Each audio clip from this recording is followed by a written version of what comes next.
you already have a business. So what does that mean?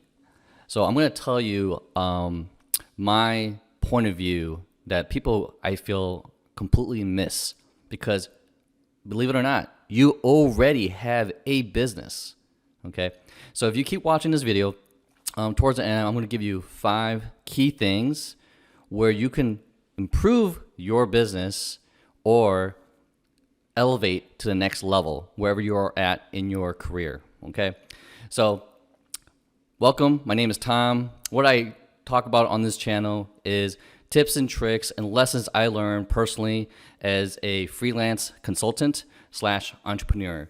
So without further ado, I'm going to go ahead and jump in. What really prompted me to talk about this? Most recently, I had someone from Australia come to me for some coaching advice. And what I found very interesting is that I catch myself preaching the exact same thing. So what I'm going to do is I'm going to tell you a really quick perspective and story before I talk about the 5 key things. So really think about it. Just change your perspective. Just entertain me for a moment, okay? When you go to school or you're learning new skills, you're actually in a startup mode, right? You have no abilities, nothing to offer in the world. You're discovering, you're trying new things, you're finding out what you don't like and you do like, right? So the question I had from this individual was, how do I get to the next level? What can I offer to this new job that they have, that you just got? And I said, first thing I tell them is, you are a business. What would you do? And you have to keep in mind, having a job is not really a job. Everything's a job, right? What it is that you are working for a client. Think of it that way. You yourself is a business. You're developing your offer. You're developing your skill sets. And what you try to do when you get a job is trying to attract clients. So think of it that way. People who go to school, and I preach this on campus, right, is that the fact is you have to understand you are trying to develop something that you can offer to the world, something that you can help, solve a particular problem for whoever your audience is that you're trying to search for.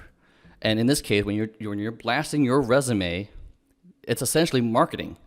Your resume is copywriting, and companies are your clients. So when you land your first job, you essentially landed your first client. So to kind of change your perspective, like when you now work for a job and you feel complacent, why is that? Because they hired you for a particular role. Whatever you signed up for, you agreed to that.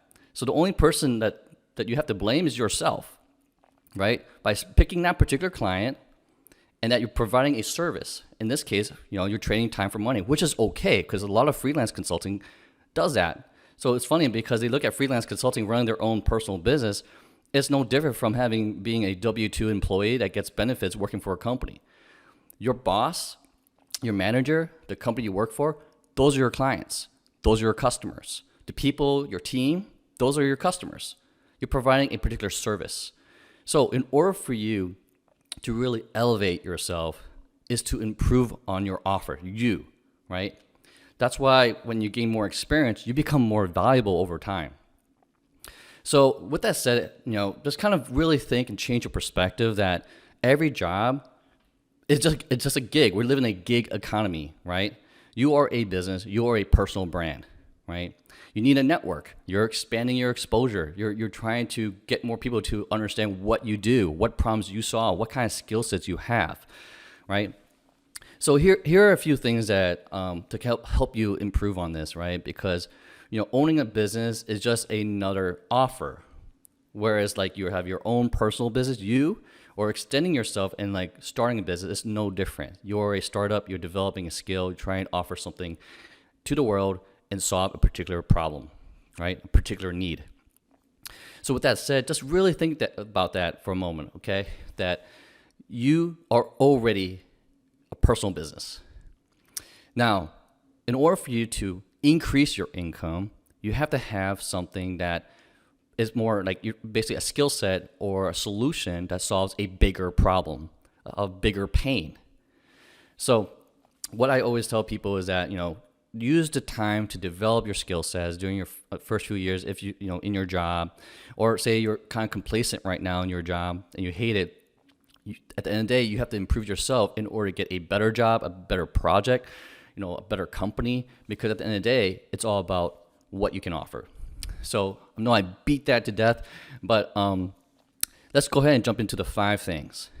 So number 1, if you're in a corporate job, the first thing that I always tell people to do is understand your roles and responsibilities.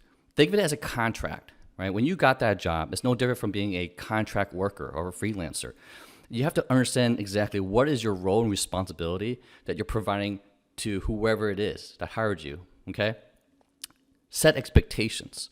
Understand what those outcomes are, how you're being evaluated, right? What are those key performance indicators, KPIs, right?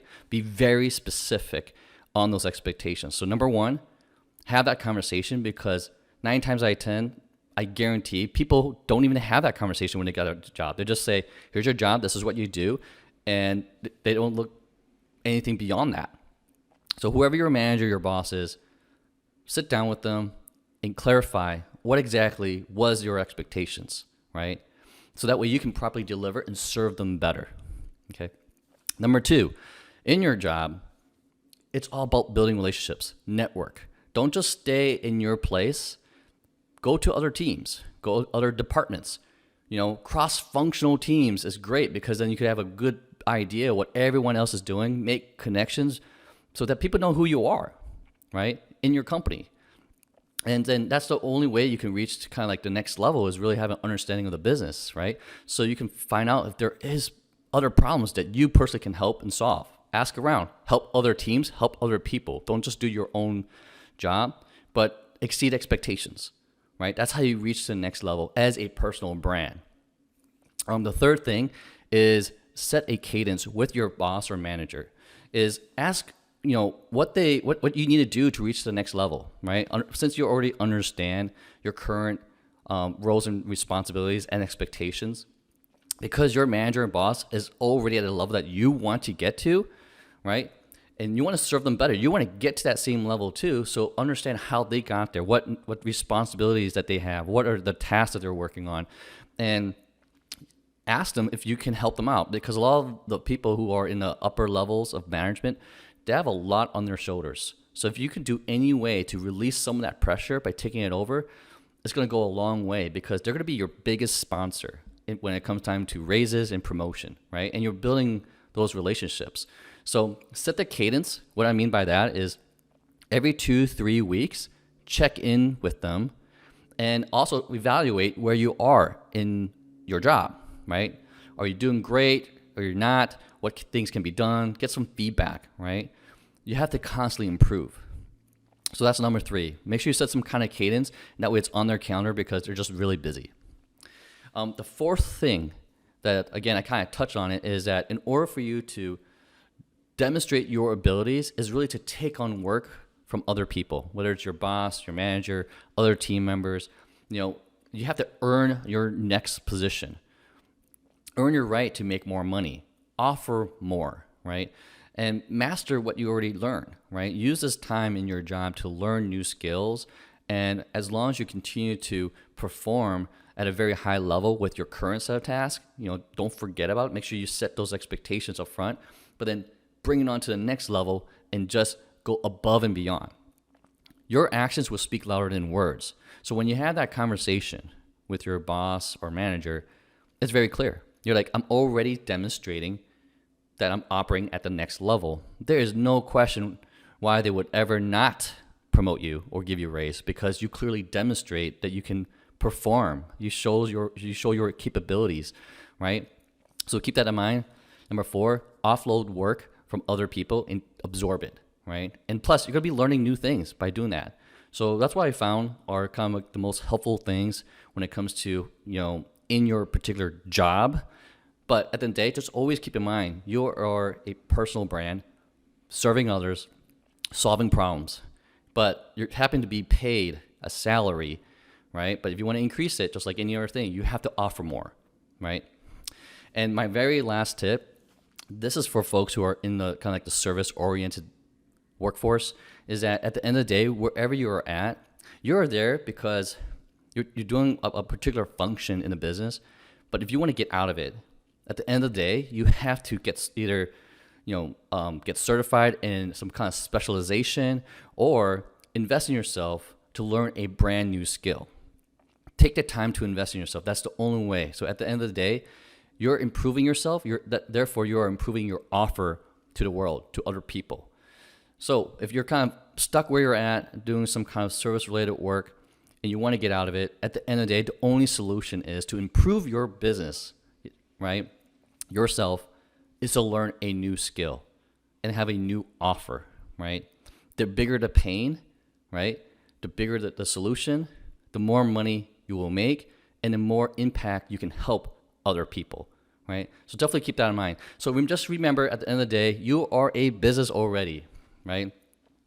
And that's why when we talk about sole proprietors and freelancers, it's considered a business, right? In the eyes of the IRS, if you do that, it really goes to show that every individual in this world is a business. And in order to be successful, you have to continue to invest in yourself and offer something that is completely valuable to the world. So, all right.